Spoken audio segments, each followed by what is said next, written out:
శ్రీ మహాగణాధిపతయే నమః. శ్రీమాత్రే నమః. మాచిరాజు భక్తి ప్రేక్షకులందరికీ నమస్కారం. ఫిబ్రవరి 6వ తేదీ శుక్రవారం అర్ధరాత్రి 1:11 నవగ్రహాలలో శుక్రుడు మకర రాశిలో నుంచి కుంభరాశిలోకి మారుతున్నాడు. శుక్రుడి కుంభ సంక్రమణం జరుగుతోంది. శుక్రుడి సంచారంలో మార్పు, శుక్రుడి ట్రాన్సిట్లో చేంజ్ జరుగుతోంది. అలా కుంభరాశిలోకి వచ్చినటువంటి శుక్రుడు మళ్ళీ మార్చి 2వ తేదీ మీనరాశిలోకి ప్రవేశిస్తాడు. అంటే ఫిబ్రవరి 6వ తేదీ శుక్రవారం అర్ధరాత్రి 1:11 నుంచి మార్చి 1వ తేదీ వరకు శుక్రుడు కుంభరాశిలో ఉంటాడు. ఈ శుక్రుడి కుంభ సంక్రమణం అనేది ద్వాదశ రాశులలో కొన్ని రాశులకు అనుకూల ఫలితాలను కలిగింపజేస్తుంది, కొన్ని రాశులకు వ్యతిరేక ఫలితాలను కలిగింపజేస్తుంది. ఏ రాశులకి శుక్రుడి కుంభ సంక్రమణం అనుకూల ఫలితాలు కలిగిస్తుందో, ఏ రాశులకి శుక్రుడి కుంభ సంక్రమణం వ్యతిరేక ఫలితాలను కలిగింపజేస్తుందో, శుక్రుడి కుంభ సంక్రమణం పూర్తిగా అనుకూలించాలంటే, వ్యతిరేక ఫలితాలు తొలగిపోవాలంటే, అనుకూల ఫలితాలు రెట్టింపు కావాలంటే ఎలాంటి శక్తివంతమైన పరిహారాలు పాటించాలో ఈ వీడియోలో మనం తెలుసుకుందాం. ప్రధానంగా ఫిబ్రవరి 6 శుక్రవారం అర్ధరాత్రి 1:11 శుక్రుడు కుంభరాశిలోకి ప్రవేశించగానే తదుపరి కుంభరాశి వాళ్ళకి శుక్రుడి కుంభ సంక్రమణం ఎటువంటి ఫలితాలను కలిగింపజేస్తుందనే విషయాన్ని పరిశీలిస్తే, కుంభరాశి వాళ్ళకి వాళ్ళ రాశిలోకే శుక్రుడు ప్రవేశించాడు. వాళ్ళ రాశిలోకే, జన్మంలోకే శుక్రుడు ప్రవేశించటం అనేది కుంభరాశి వాళ్ళకి విశేషమైనటువంటి రాజయోగాన్ని కలిగింపజేస్తుంది. ఎందుకంటే కుంభరాశికి అధిపతి శని. శనికి శుక్రుడికి జ్యోతిష శాస్త్రపరంగా మిత్రత్వం ఉంది. అందులోనూ జ్యోతిష శాస్త్ర గోచార గ్రంథాల ప్రకారం శుక్రుడు ఎప్పుడైనా ఏ రాశిలోకైనా ప్రవేశించినప్పుడు ఆ రాశి వాళ్ళకి బ్రహ్మాండమైన రాజయోగాన్ని కలిగింపజేస్తాడు.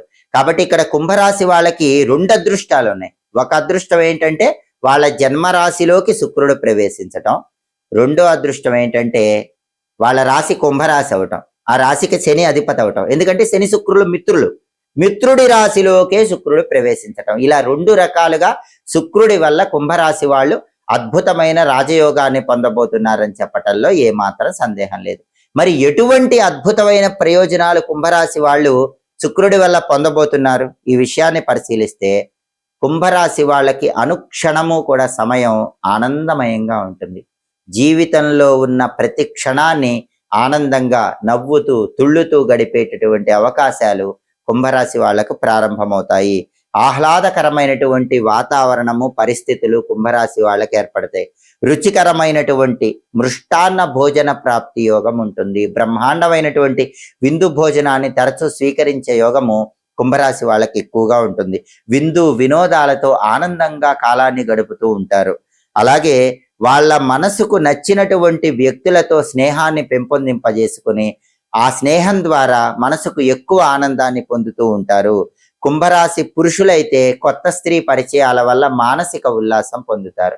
కుంభరాశి స్త్రీలైతే కొత్త పురుషుల పరిచయాల వల్ల మానసికంగా ఉత్సాహాన్ని పొందుతూ ఉంటారు. ఇలా ఎవరైనా పరస్పర ఆకర్షణ ద్వారా కుంభరాశి వాళ్ళు మానసిక ఆనందాన్ని పొందుతూ ఉంటారు. భోజన పరంగా ఆనందం పొందుతారు, మానసిక ఆనందాన్ని పొందుతారు. దాంతో పాటుగా చుట్టుపక్కల పరిస్థితులన్నీ కూడా ఎంతో ఆహ్లాదకరంగా మారిపోతాయి. ఎటువంటి సమస్యలు లేకుండా జీవితాన్ని ఆనందమయంగా గడుపుతూ ఉంటారు. అలాగే ధనలాభం కలిగే సూచనలు కూడా ఎక్కువగా ఉన్నాయి. ఊహించిన దానికంటే ఎక్కువ ధనలాభాన్ని కుంభరాశి వాళ్ళు పొందగలుగుతారు. వస్తులాభం కూడా కలుగుతుంది. ఆ వస్తులాభం ఎలా కలుగుతుంది? వాళ్ళు కొత్తగా వస్తువులు కొనటం మాత్రమే కాదు, ఇతర వ్యక్తులు కొత్తగా వస్తువులు కొని వీళ్ళకి బహుమతులుగా ఇచ్చే అవకాశాలు ఎక్కువగా ఉన్నాయి. కుంభరాశి పురుషులకైతే స్త్రీలు కొత్త కొత్త బహుమతులు కొనిస్తారు. కుంభరాశి స్త్రీలకైతే పురుషులు కొత్త కొత్త బహుమతులు కొనిస్తారు. ఇలా బహుమతులు కొని ఇవ్వటం ద్వారా నూతన వస్తులాభాన్ని పొందే యోగం కూడా కుంభరాశి వాళ్ళకు ఉంటుంది. అలాగే సమయం అంతా కూడా ఆనందమయంగా గడిచిపోతూ ఉంటుంది. ఎప్పుడూ కూడా ధనానికి లోటు లేకుండా ధనపరంగా అద్భుతమైన ప్రయోజనాలు పొందుతారు. కుటుంబ జీవితం కూడా ఆనందదాయకంగా ఉంటుంది. ఇంట్లో జీవిత భాగస్వామి అనుకూలంగా ఉంటుంది. సంతానం అనుకూలంగా ఉంటారు. ఏ పని చేసినా సరే ఆనందంతో ఆ పని పూర్తి చేసి కార్యసిద్ధిని పొందగలుగుతారు. కాబట్టి కుంభరాశి వాళ్ళకి శుక్రుడు వాళ్ళ రాశిలోకే ప్రవేశించడం అనేది 2 రకాలుగా యోగించటం వల్ల జీవితంలో ప్రతి క్షణము నవ్వుతూ తుళ్ళుతూ హాయిగా కాలాన్ని గడుపుతూ ఉంటారు. డబ్బుకు లోటు ఉండదు, సుఖాలకు లోటు ఉండదు, భోజనానికి లోటు ఉండదు, దేనికి లోటు లేకుండా శుక్రుడి కుంభ సంక్రమణం అనేది అద్భుతమైనటువంటి శుభ ఫలితాలను కుంభరాశికి కలిగింపజేస్తుందని చెప్పటంలో ఏమాత్రం సందేహం లేదు. ఫిబ్రవరి 6వ తేదీ శుక్రవారం అర్ధరాత్రి 1:11 కుంభరాశిలోకి ప్రవేశించిన శుక్రుడు మార్చి 1వ తేదీ వరకు కుంభరాశిలోనే ఉంటాడు. కాబట్టి ఇలా కుంభరాశిలో ఉండే శుక్రుడు 12 రాశులలో కొన్ని రాశుల వారికి అనుకూల ఫలితాలు, కొన్ని రాశుల వారికి ప్రతికూల ఫలితాలు ఇస్తాడు. కాబట్టి అనుకూల ఫలితాలు వచ్చే రాశుల వాళ్ళు అనుకూల ఫలితాలు పెంపొందింపజేసుకోవటానికి, ప్రతికూల ఫలితాలు వచ్చే రాశుల వాళ్ళు ప్రతికూల ఫలితాలు తగ్గింపజేసుకోవటానికి శుక్రుడికి సంబంధించిన శక్తివంతమైన పరిహారాలు చేసుకోవాలి. ఆ పరిహారాలు చేసుకుంటే శుక్రుడు వ్యతిరేక ఫలితాలు పోగొడతాడు, అనుకూల ఫలితాలు కలిగింపజేస్తాడు. శుక్రుడి అనుగ్రహం రావాలంటే జ్యోతిష శాస్త్ర పరంగా శుక్రుడికి ప్రీతిపాత్రమైనవి అలసందలు అంటే బొబ్బర్లు. కాబట్టి ఫిబ్రవరి 6వ తేదీ నుంచి మార్చి 1వ తేదీ మధ్యలో వచ్చే శుక్రవారాలు 12 రాశుల వాళ్ళు వీలైనప్పుడల్లా నానబెట్టిన అలసందలు గోమాతకు తినిపించాలి.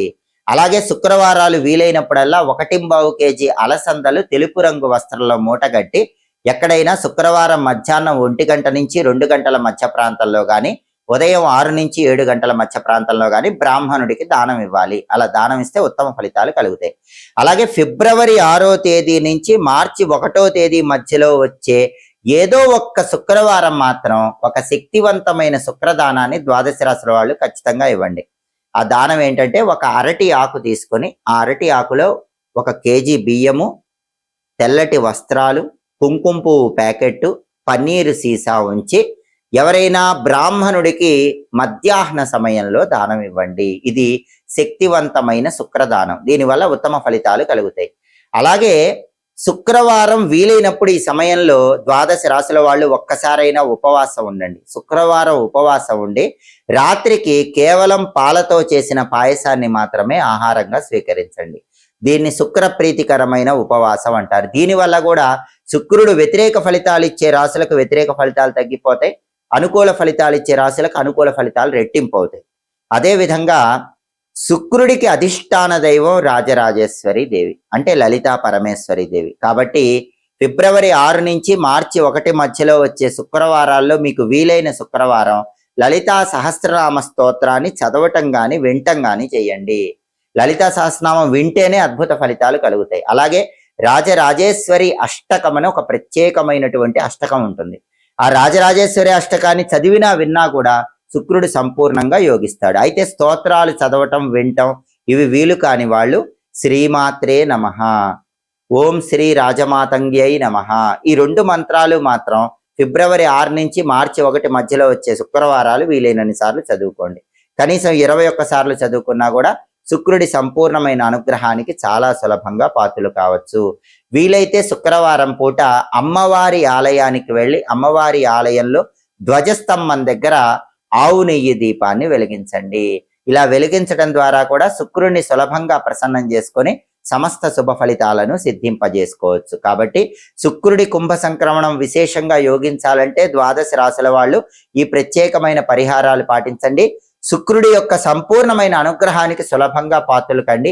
ఎప్పటికప్పుడు జ్యోతిష శాస్త్ర పరంగా గ్రహాల సంచారంలో వచ్చే మార్పు గురించి తెలుసుకోవాలనుకుంటున్నారా? గ్రహాల సంచారంలో వచ్చే మార్పు మీ రాశికి అనుకూల ఫలితాలు ఇస్తుందో ప్రతికూల ఫలితాలు ఇస్తుందో తెలుసుకోవాలనుకుంటున్నారా? అనుకూల ఫలితాలు ఇస్తుంటే అనుకూల ఫలితాలు రెట్టింపు చేసుకోవటానికి, ప్రతికూల ఫలితాలు ఇస్తుంటే ప్రతికూల ఫలితాలు తగ్గించుకోవటానికి ఎలాంటి శక్తివంతమైన పరిహారాలు పాటించాలో తెలుసుకోవాలనుకుంటున్నారా? అయితే మాచిరాజ్ భక్తి ఛానల్ తప్పకుండా చూడండి. మా వీడియోస్ మీకు నచ్చినట్లయితే మా ఛానల్ లైక్ చేయండి, కామెంట్ చేయండి. మా ఛానల్ వీడియోస్ 10 మంది మిత్రులకు షేర్ చేయండి. మా ఛానల్ సబ్స్క్రైబ్ చేసుకోండి.